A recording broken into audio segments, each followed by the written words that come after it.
ये गृहपति के यहाँ कोई व्यक्ति मृतक हो गए थे, तो मृतक हो गए थे तो उनके यहाँ रोना धोना, सभी परिवार रोना धोना लगे हुए थे। तो यूं ही इतना ही रोया कि उसका लथपथ हो गया रोने में।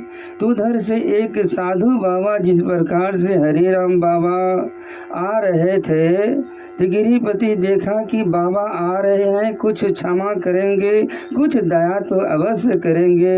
तो बाबा को निहारते रहे, बाबा इधर आते रहे। ज्यों ही बाबा नज़दीक आया तो बाबा का चरणों में दंडवत प्रणाम किया, लोथ पोत कर रोने लगा। बाबा आप मुझ पर कृपा कीजिए, मेरे घर का जो सदस्य है वह दुनिया से चले गए, किसी प्रकार आप दया डालिए बाबा, आप किसी प्रकार की दया डालिए, इनको जीवित कर दीजिए बाबा। यूं ही रोने लगा।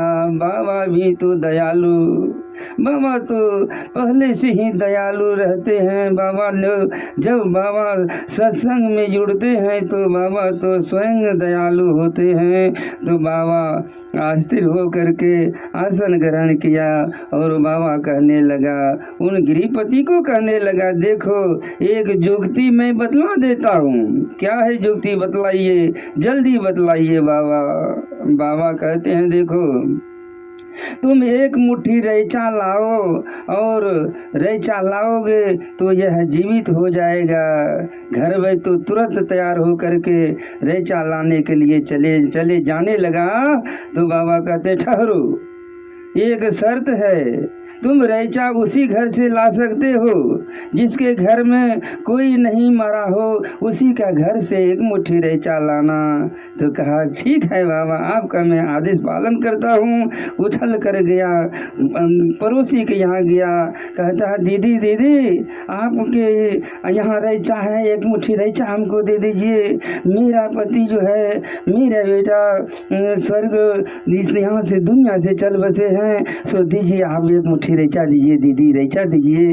तो रैचा ज्यों ही लाने के लिए चले तो कहते हैं, देखिए दीदी, थोड़ा आपके यहाँ जो भी कोई मरा तो नहीं है, अगर मरा, बाबा बोले थे किसी के यहाँ अगर मरा हो तो उसके यहाँ रैचा नहीं लीजिएगा, तो आपके यहाँ कोई मरा तो नहीं है?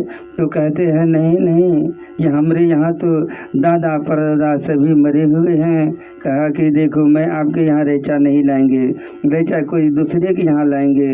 दूसरे के यहाँ गया, 10 आदमी के यहाँ गया, लेकिन सभी के यहाँ बोला कि देखो आपके यहाँ रैचा उसी शर्त पर लेंगे, जब तक आपके यहाँ कोई सदस्य न मरा हो, उसी के यहाँ बाबा आदेश किए हैं, उसके यहाँ ही रैचा लेना।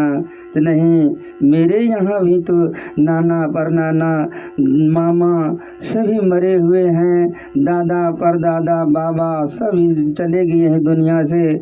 मैं रैचा आप अगर लेना है तो ले लो। बोला कि नहीं, बाबा तो बोले थे किसी के यहाँ जो हो नहीं मरा हो उसी के यहाँ रैचा लेना।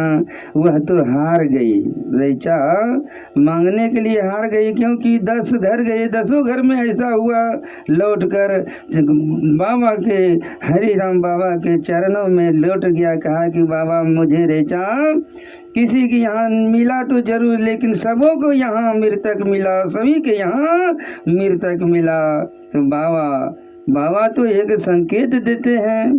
बाबा बोले, देखिए सभी के यहाँ अगर मरा है तो तुम्हारे यहाँ मरा तो क्या मरा, यह दुनिया तो मरण धर्म है, दुनिया तो मरण धर्म है। सभी को यह संसार से जाना होता है, कोई जवान में, कोई वृद्ध में, कोई बालक में ही जाना। यह दुनिया की पर जिस प्रकार से किसान खेती करते हैं उसी प्रकार परमात्मा का यह खेती है। जैसे कहते हैं कि काल निरंजन, सबको काल के जाल में बचा नहीं कोई, साबुत बचा नहीं कोई, दुनिया यहाँ से जाना होता है। इसलिए धैर्य बांध कर जितना दिन जीना है वह अच्छे तरह जी करके आध्यात्मिक में जुड़कर यह जीव को मनुष्य तन मिला है, तो जीव को सदगति के लिए मिला है, ऐसा नहीं दुर्गति के लिए। लेकिन मनुष्य संगत में दुर्गति में टल जाते हैं, सदगति को छोड़ देते हैं। इसलिए ज्ञानी अगर ज्ञान जिसमें ज्ञान रहता है वही ज्ञान को खोजता है, जिसमें धर्म अपने खुद में है वही धर्म को खोजता है, वही धर्म को खोजता है। प्रेम से बोलिए सतगुरुदेव की जय। हर एक मनुष्य धर्म में जुड़े रहें और आज यही जीवन में धर्म करने का अधिकार होता है। प्रेम से बोलिए सतगुरुदेव की जय।